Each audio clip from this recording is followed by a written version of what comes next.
Então, a gente tem que aprender o quê? Os tipos de receita. Por mais que ainda a gente não detém certos tipos de prescrição, a gente tem que saber o tipo de receita, quando ele é azul, que tipo de medicamento.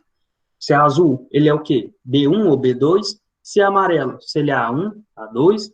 Se ele é carbonado simples, né? Se ele pode ser um papel timbrado normal.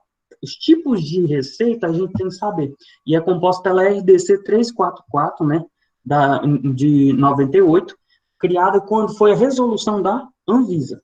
Então, galera, isso a gente tem que aprender para saber os erros de medicação e os possíveis erros que estão em receita. Então, a gente tem que saber os tipos de receita, senão a gente não pode nem comentar, né? Então, podemos trazer para a enfermagem. Observa que a Anvisa reconhece a atribuição do enfermeiro sobre a prescrição, né, do enfermeiro desde 86.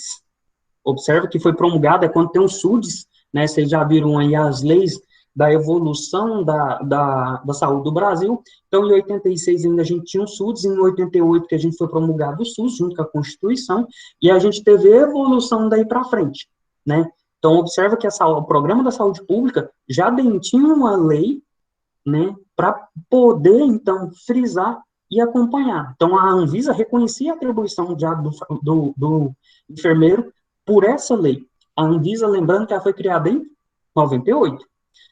No Conselho do Corém, o que a gente tem? Que o ato da prescrição de medicamentos é regulado pela lei, né, 7.498, de 86, que regula o exercício da profissão da enfermagem. E o decreto de 87 também firma, então, e a resolução do Conselho Federal de Enfermagem, CONFEM, de 271 de 2002, revoga essa resolução, e em 2007 teve uma nova resolução. A prática da prescrição de medicamentos é uma ação importante na consulta de enfermagem e imprescindível para o andamento de cuidado na estratégia, né, da saúde da família. Não tem como, não tem como. É imprescindível mesmo a prescrição e o andamento mesmo hoje, na estratégia de saúde da família, que hoje é UBS, da Unidade Básica de Saúde. Então, nós precisamos, então, da consulta da enfermagem e da prescrição do enfermeiro, para dar andamento, para diminuir a demanda, né, que é até passado pelos médicos. Então, quais pontos de abordagem a gente tem que aprender, né, no erro de prescrições? Erro de decisão da tomada na hora de escrever qual medicamento.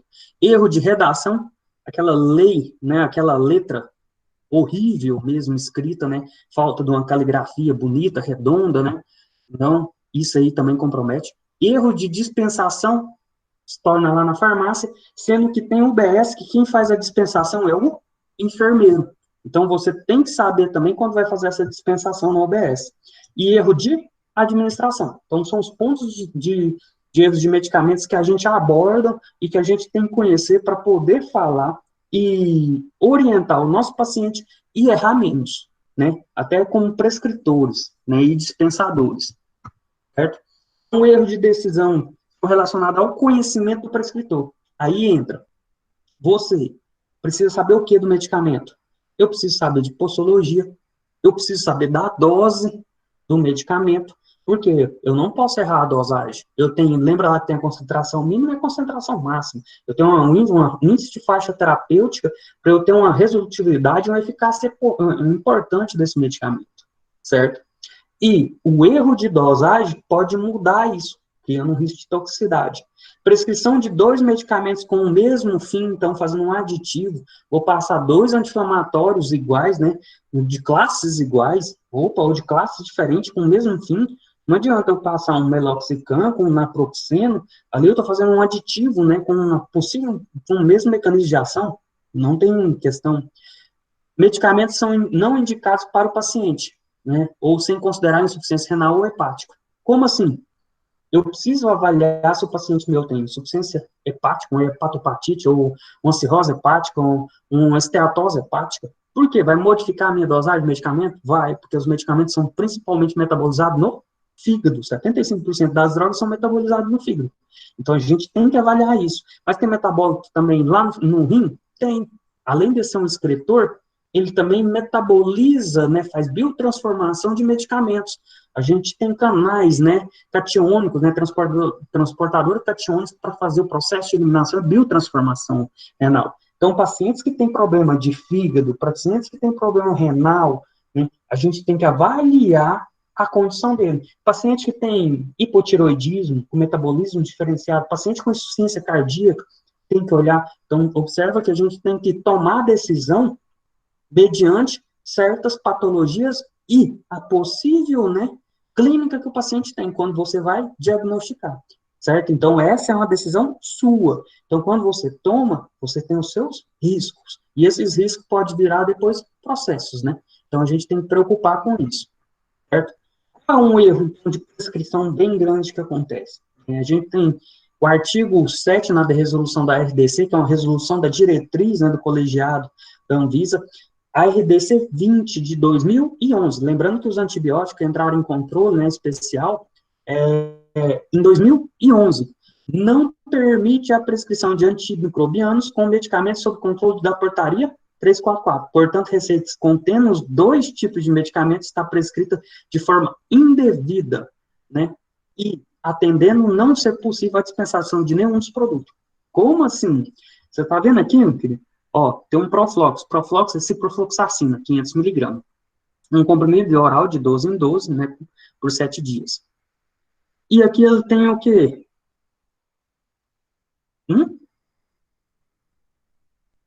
Tá até difícil, né?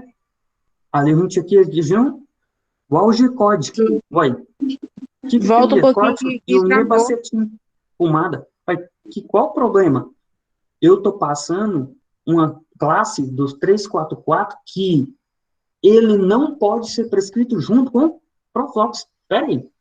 O que é a portaria 344? É de controle especial. Então, antidepressivo, né, que eu tenho uma fluoxetina, uma mitriptilina, né, falando para ficar mais fácil, né, um clonazepam, que é azul, né, os medicamentos da RDC 344 eu não posso prescrever junto com o antimicrobiano. Então, ele tem que ser separado, né, então eu não posso ficar colocando tudo na mesma receita, certo? Então, aqui, nebacetim, pomada, é um antimicrobiano. Então, eu tenho restrição. Então, quando eu vou passar o medicamento, né? Não precisa ser de receita de controle especial, onde a primeira via da farmácia e a segunda via do paciente pode ser aquela o quê? Branca.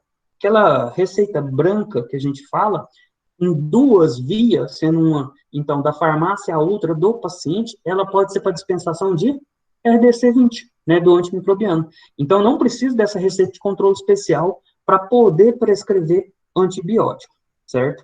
Pode ser aquela normalzinha, vou mostrar mais adiante. De redação. Então, é vedada ao médico, porque eles são pior, né? Redação relaciona ao processo de elaboração da prescrição, ilegível, confuso, omisso, de forma farmacêutica, concentração, via de administração, intervalo, taxa de infusão e erro na unidade de medicação.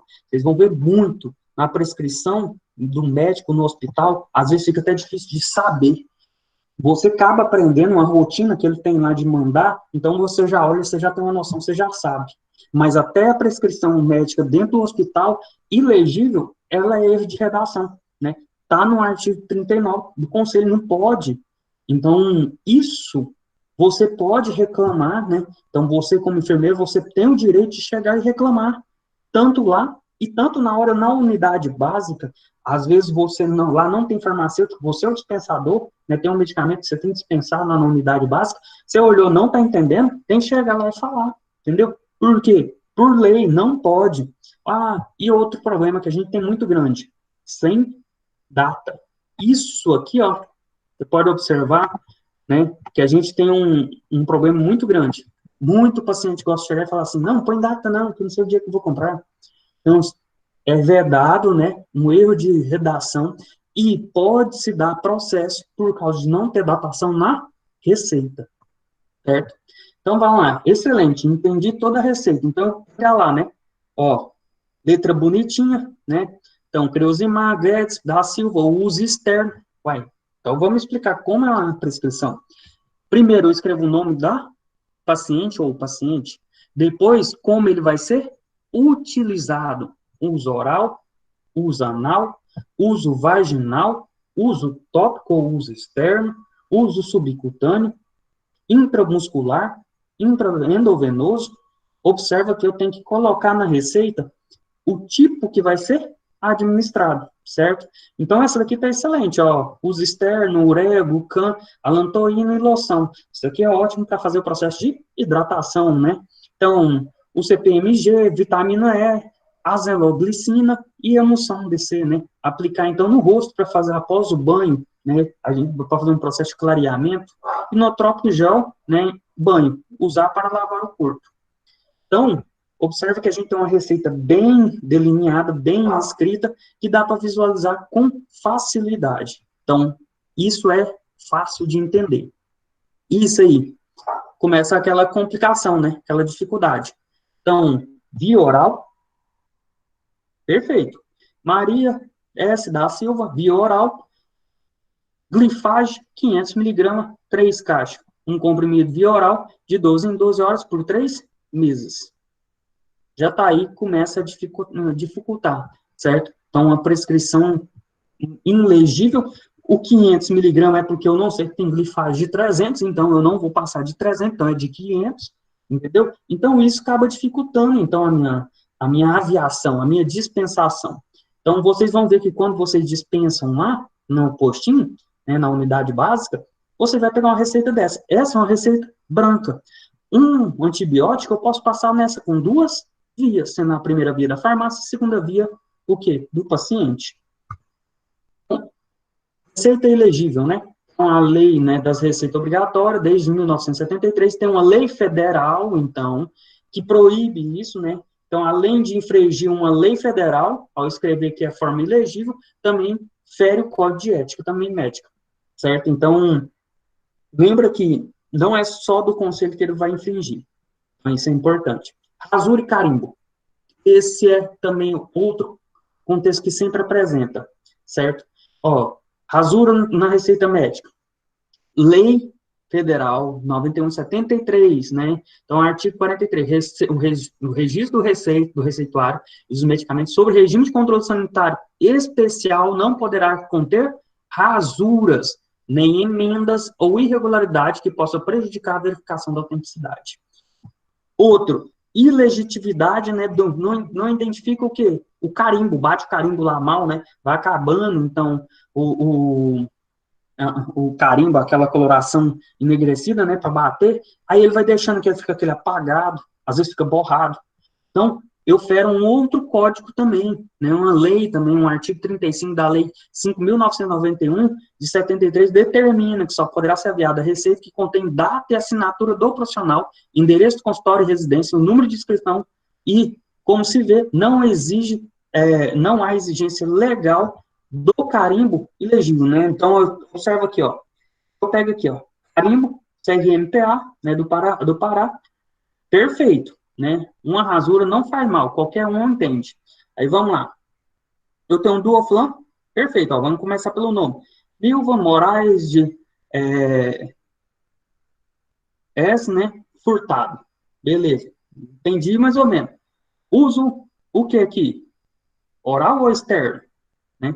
Aqui tá o quê? Uso intramuscular, né? Um Professor, Duoflan, uma letra ampola, feia até dessa, que uma professor. ampola, né? Intramuscular. Ó, um I, aqui, ele abreviou aqui, e um M junto. Aí eu pego lá, vamos lá. Uso o quê? Oral, né? Tá entendendo? Aí eu venho aqui, bronquitose. É bronquitose, será mesmo? Eu tenho esse medicamento, é o bronquitose. Um com a caixa, né? Tomar um comprimido via oral, dia. E o uso interno, né? Que aí ele colocou ranitidina, 150 miligramas, né? Que não tem nem a miligrama aqui. 3 caixas, tomar um comprimido, né? No almoço. Observa que tá horrível, né? Horrível mesmo. Então, a prescrição que uma rasurinha tá errado. Então, a gente não precisava aviar. A gente pode estar falando, né? Outro lá, carimbo apagado. Dá para saber o CRM dele? Não dá. Tá errado também. Modelo de receita simples, ó. Então, capilarema, né? Um comprimido via oral 2 vezes ao dia. Então, uso interno, Uso oral ou uso interno, o pessoal gosta de colocar. Uso interno a gente utiliza em diversos, né? Então, fica o quê? Eu pego aqui, li aqui certinho e eu vejo. Ué, como é que eu vou saber que prescritor que é? Qual? Se tem CRM ou não? Pode ser outro, né? Pode ser nem existente. Então, é errado. Então, a gente tem que avaliar isso. A prescrição de medicamento. A gente tem normas gerais, né? Deve ser uma escrita legível, clara, não deve utilizar abreviatura, deve utilizar... Por que abreviatura? A gente tem um problema, ó, hidroclorotiazida, HCTZ. Pronto. Quem não está familiarizado não vai saber. Isso vocês vão ter uma dificuldade, eu também tenho como interno, uma dificuldade muito grande, abreviação. Porra, moço, abreviação é canseira. Não, você não tem que saber todas as abreviações, não, é difícil. Então a gente tem uma mania de abreviar demais e é errado. Né? A gente acaba abreviando algumas coisas dentro do hospital para ficar legível aos profissionais técnicos, profissionais de saúde, né? Nós, né? Enfermeiro, farmacêutico, médico, para ficar mais para nós, né? Para os pessoais leigos não entender completamente. Então, façam algumas abreviações, tudo bem. Mas abreviar tudo não se deve, porque aí é difícil até entender que tem abreviações muito parecidas. Então, deve utilizar receitos específicos para cada prescrição, né? Então, dos controlados que a gente vai ver, a prescrição deve ser assinada claramente e acompanhada de carimbo, né? Idêntico, identificado, o prescritor certinho, na assinatura. Deve estar escrito claramente instruções para o paciente e cuidado com a grafia de números, 2,5 e 25, que são diferentes. E medicamentos da portaria 344 de 98 fica válida por 30 dias. Então, as receitas de medicamentos controlados ficam válidas por 30 dias, segundo a portaria. Mas a gente hoje tem restrições, que o antibiótico é por 10 dias. E o receituário, a gente tem talidomida também com 15 dias. Então, a gente tem algumas restrições. Houve mudança agora na pandemia, né? A gente teve uma modificação, podemos receituários prescritos, né? Tanto antibiótico, né? Em controles especiais da 344, antibióticos não.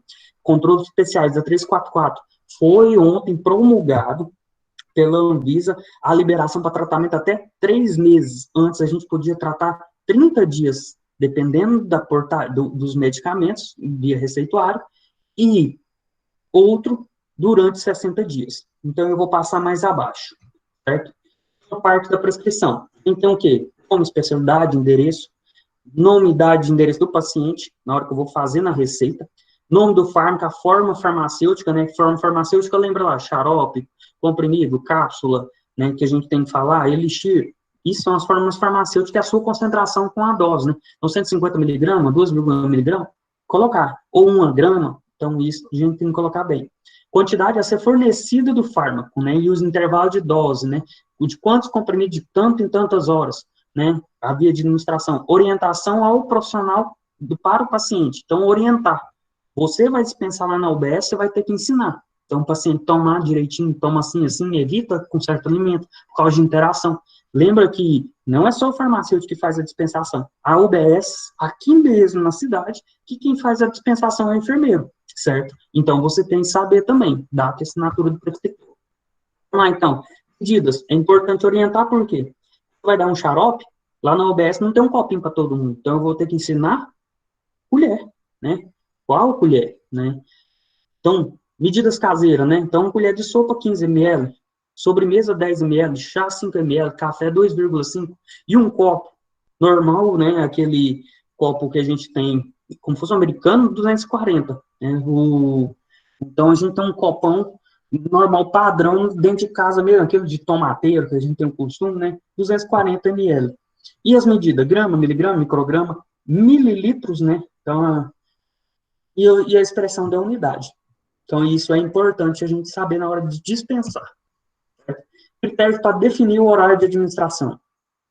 A interação com alimentos, então, não é qualquer um que a gente pode passar. Exemplo, omeprazol tem que ser tomado em jejum, porque tem melhor absorção com pH ácido. Então, ele não deve ser tomado, então, o que? Junto com refeições.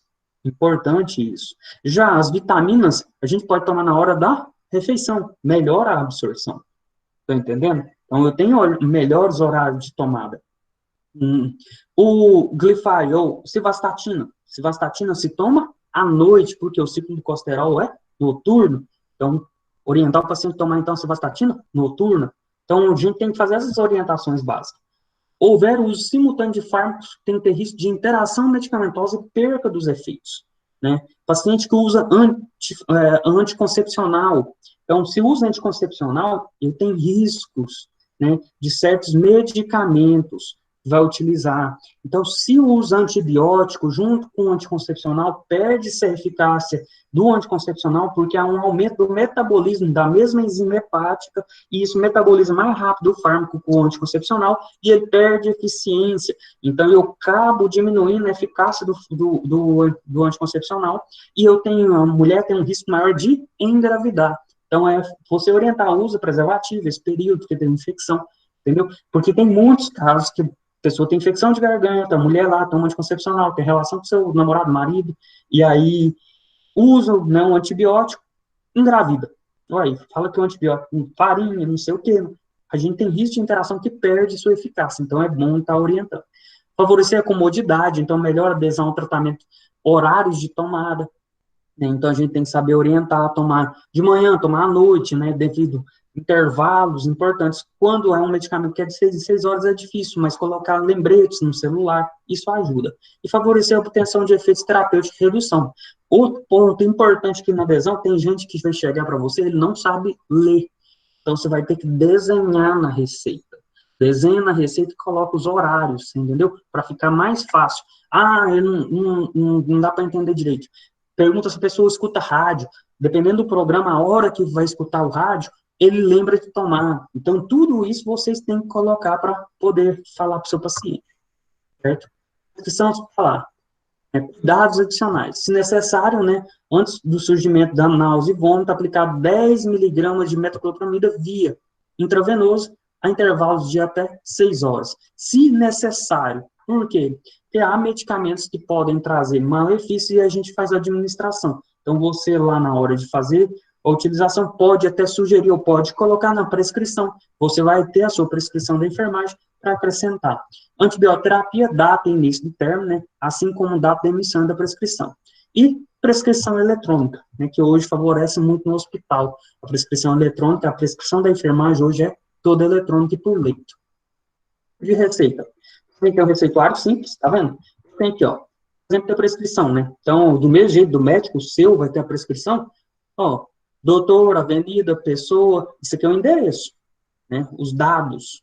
Então, aí é paciente, endereço da paciente, né? Local, aí vem medicamento, ciprofloxacina, um antibiótico, uso interno, né? 14 comprimidos, tomar um comprimido via oral de 12 em 12 horas por 7 dias.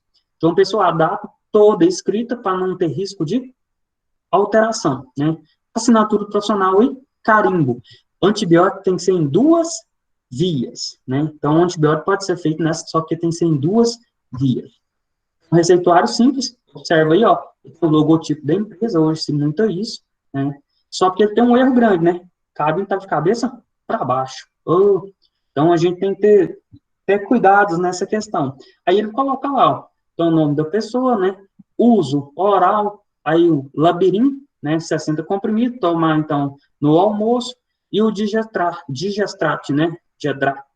Digestrate. 60 comprimidos, tomar um comprimido dia após o café.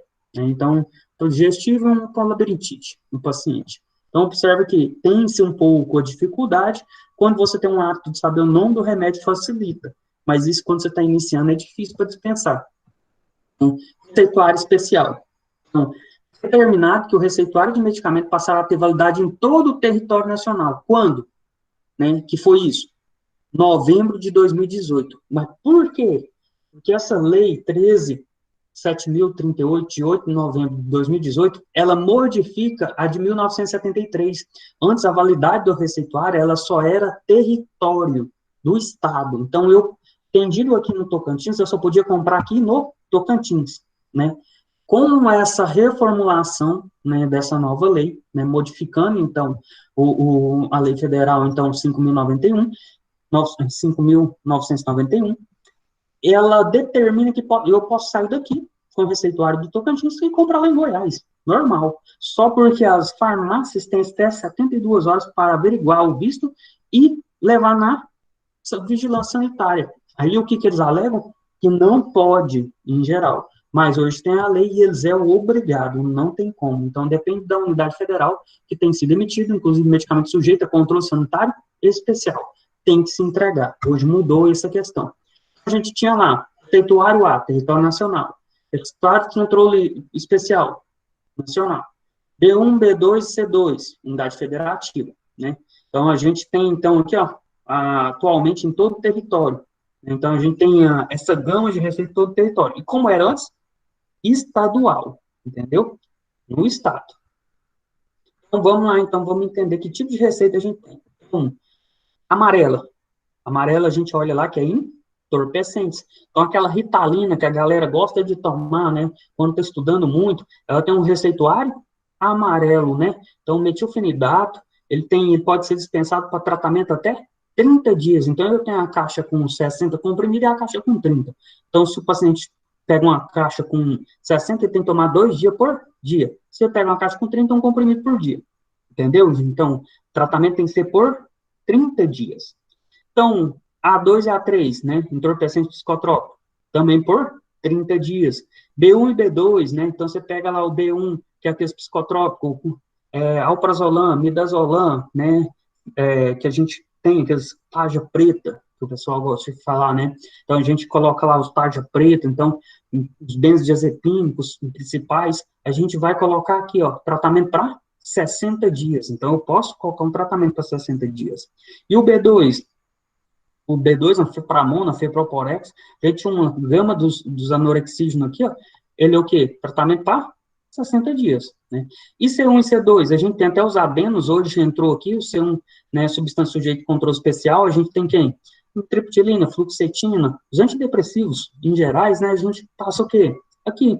E a gente tem os adenos, hoje a gente coloca os anticonvulsivantes, carbamazepina, ácido valproico, né, gabapentina, pregabalina, todo aqui também. Ó. Então, a gente acaba classificando e colocando tudo aqui nesse tipo de receita, que é aquela receita carbonada, né, branca. E retinóide, o isotretinoína lá, com a receita exclusiva para eles, né, importante. Imunossupressores, C3. C4, antirretrovirais, que hoje a gente está utilizando, né, lembrei o Lopinavir, né, Etnovir, que a gente tem os AZT, que é tratamento para HIV, agora nós estamos utilizando para o COVID também, Oseltamivir, então a gente tem os antirretrovirais, tudo com controle especial, certo? C5, então, substância anabolizante, né, então tem a Durateston, né, que a galera gosta de tomar para ficar fortinho, né, vai lá para academia, começa a iniciar o tratamento, quer fazer uma pirâmide, começa a iniciar o tratamento com hormônios, né, os anabolizantes. Então, a decredurabolinha e a durateston são os dois utilizados principais, a receituário carbonado, então, C5, né, e substância precursora de entorpecente psicotópico, D1, sem restrição. Então, você observa que a gente tem classificações de comprimidos quanto máximo por dia que a gente pode trazer. E no hospital, a gente tem o tratamento em ampolas, né, que é o quê? No máximo, 5 dias. E a validade da receita, 30 dias, né? Só B2, que é 60 dias, e a gente tinha um C3, que era 15 dias, e os antibióticos, que é 10 dias. Então, a gente tem uma mudança de data geral. Então, receita amarela. Observe que vai vir um número registrado, então, o prescritor tem que ir lá na vigilância sanitária e tirar essa receita. Quando vocês forem fazer na saúde da família, na unidade básica, a gente tem as visitas. Então, a hora que o enfermeiro, o médico, né, que é o ACS, que é daquela região, ele vai levar e pega as famílias que tem que ter o atendimento. Chega lá, o enfermeiro, ele vai levar os receituários, ele pega os receituários tudo, né? Então, a gente tem leva amarelo, que tem um registro lá. Quem pega esses receituários lá na secretaria, porque quem é o coordenador da UBS é você, então você vai pegar o receituário amarelo, então você vai ter lá, então é para os entorpecentes, beleza, então você tem que saber, então ele tem um registro aqui, tem a identificação do emitente, vai bater o carimbo, nome da substância, quantidade e apresentação, né? E a forma farmacêutica, a concentração. Então, a gente tem isso aqui é pela farmácia, tá? Isso aqui é a identificação do comprador, quem está comprando lá na farmácia. Então, você tem que preencher, saber o quê? Essa parte principal aqui. Então, a gente tem Aí tem a numeração de cada receita. Então, vai ver que B1 vem sem o 1. Então, a gente sempre fala B1, B, né? Então, ela sempre vai vir com receita B. Tem um número aqui, porque tem que pegar um registro na vigilância sanitária, liberar essas receitas, tem um quantitativo para emitente, né? Então, eu não vou, assim, chegar lá e falar assim, ó, me dá tanto, me dá, não, eu registro em nome de qual órgão, né? Então, se for a prefeitura que está pegando, ela tem a quantidade que vai registrar lá. Então, quando um emitente manda, quem é responsável por aquela receita é lá da prefeitura. Então, tem um diretor técnico que ficou responsável. Então, ele vai pegar a identificação do emitente, aí vem cá, né, carimbo está aqui, né, o prescritor, aí já não é nós, é o médico mesmo, ou o veterinário, ou o dentista, que pode prescrever, aí vem medicamento e substância, quantidade e forma farmacêutica, a dose por unidade, a posologia. A outra, essas duas partes de baixo, fica na farmácia quando vai comprar e aviar. E a B2, coloca-se aqui, ó, B2. Então, a B2 quase não utilizamos, tanto na UBS, mas tem lá bem restritivo lá para quando precisar utilizar. E é a mesma coisa do B1, só porque os medicamentos que são prescritos são diferentes. E o de controle especial, que eles falam carbonada, né? Eu posso ser um C2, C5, né? Então, em geral, todos aqueles outros que a gente pega, né? Anticonvulsivante, né? Antidepressivos, todos são nessa faixa, nessa receita. Então, eu tenho um controle especial, duas vias, sendo que a primeira é da farmácia, a segunda é do paciente. Então, nome do paciente, endereço, prescrição. Aí tem que colocar uso interno, uso intramuscular, o que for fazer a administração. Colocar os dados do prescritor, esses dois últimos é da farmácia, certo? No hospital, a gente tem um quantitativo no máximo de 5 ampolas, né, de prescrição. E a gente tem aqueles uso receita renovável na unidade do Ministério da Saúde. Ele pode fazer a renovação para facilitar. Quase não se vê isso nas UBS. O que se faz? Faz o dia da prescrição, né? Isso acaba dificultando um pouco, porque acaba fazendo um dia perdido de atendimento, que, na verdade, poderia atender pacientes, né? Então, você fica lá fazendo um monte de registro. Então, para tratamentos longos, prolongados, e possa no respeito da segurança da sua utilização, você pode fazer esse protocolo. Isso é mais fácil para certas comorbidades de pacientes crônicos, né? Então, ele tem facilidade de renovação e uso prolongado. Então, o enfermeiro ele pode solicitar e ter esse tipo de receituário lá para fazer renovação. E gestante, né? Não pode tomar isotretinoína. Galera que gosta de estar com tratamento, fazendo tratamento, né, para acne crônica moderada, vai usar isotretinoína lá. O Roacutan, né, é uma tretinoína, nem vai utilizar.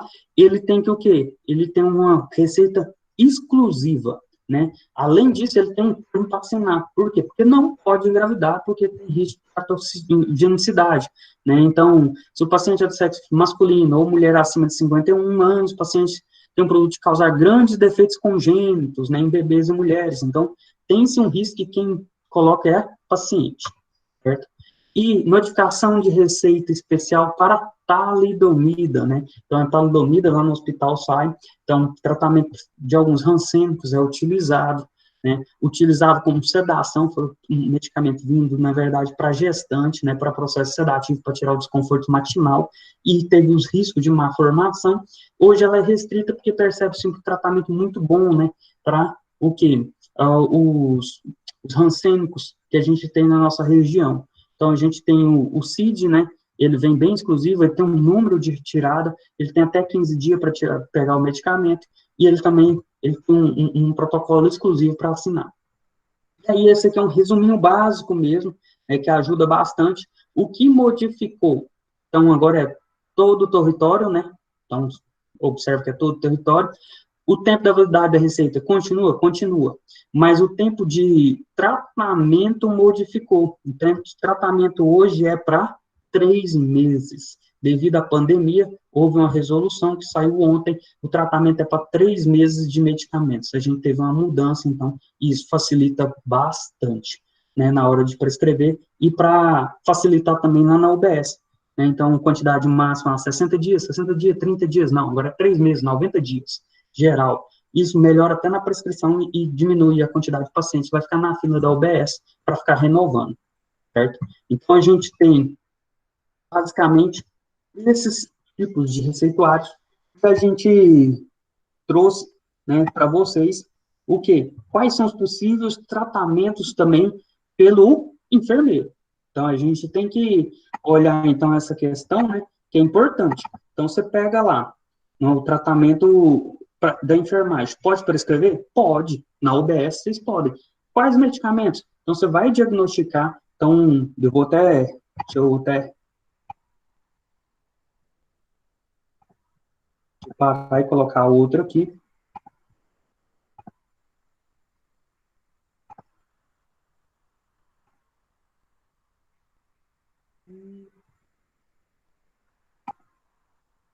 Não abriu.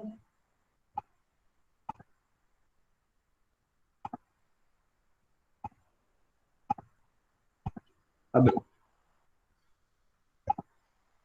Então, a gente tem, então, um guia de orientação, né, para a atuação da equipe de enfermagem na atenção primária, que isso é importante, né? Esse é o Corém, né, de enfermagem de Minas Gerais. Isso facilita muito, muito, muito a orientação. Por quê? Porque vocês que vão fazer a consulta da enfermagem inicialmente. Então, a gente pega lá, né? Então, os principais atribuições, a imunização, você é responsável pela imunização, acompanhamento hiperdia, você também é responsável, e algumas patologias diagnósticas principais, você também é responsável.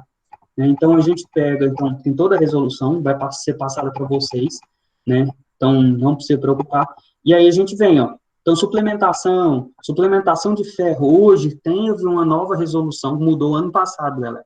Então, vocês vão ter que olhar. Hoje a suplementação de ferro mudou, né? Então, crianças com aleitamento materno exclusivo até os 6 meses então, 1 a 2 miligramas de ferro dos 6 aos 18 meses, modificou, né? Criança termo hoje é de 3 meses que inicia a dosagem de ferro. Crianças pré-termo, a gente inicia no mesmo mês, imediato, né? Então, no segundo mês. Então, a gente tem mudanças das dosagens, né? De 3 miligramas para pré-termo, né? 2 miligramas para termo. Então, a gente tem modificações. Isso é importante você saber. Então, você pode passar? Você pode passar, né? Então, sai de reidratação, o paciente chega lá, está desidratada, a criança está desidratada, você vai passar então sal para ela, né? Não tem, às vezes, né, o médico não está lá, você vai tentar fazer a consulta e vai prescrever, não tem disso, né? Então, pediculose, né, quando está com piolho, lêndia, permitrina, deltamitrina, né, capilar, então tem um shampoo, vai passar. Então, você pode estar passando e fazendo alguns tratamentos, né, já, de utilização. Então, exames, você pode fazer solicitação? Pode. Saúde da criança, ó. Hemograma, ferritina, ferro cérebro, dosagem de vitamina A, dosagem de beta-caroteno, fezes, urina, glicemia, perfil lipídico. Isso você pode passar, né? Então, a gente pode passar, está com a vaginose, então você pode passar também uma nistatina, né? Importante. Analgésico, de paracetamol, dipirona, né? Loção de calamina, pasta d'água, quando está com milíase, né? Miliares, né? Glândula sudorípara, aquelas milho, né? Para ser milhinho. Então, fungos, né? De candidíase, estatina oral, tópica. Observa que você tem medicamentos que você já pode iniciar o tratamento lá dentro da UBS. Né? Fazer suplementação, vitamina K, ao C, zinco, verminose, né? Albendazol. Então, você tem certos medicamentos que já tem iniciado o tratamento desde lá da UBS. Então, é importante você saber esses tipos de medicamento e tratar. Então, você tem que aprender a diagnosticar. Então, tem certas patologias que você não tem como, vai ter que aprender. Por isso que eu foco. Vamos aprender sinais e sintomas, saber diagnosticar, porque você vai ter que prescrever também, certo? E você é a linha de frente lá na UBS, você que faz a consulta da enfermagem e começa os primeiros procedimentos. Então, por isso que eu sempre foco nessa parte com vocês, certo? Então, deixa eu interromper aqui, né? Que aí depois eu mando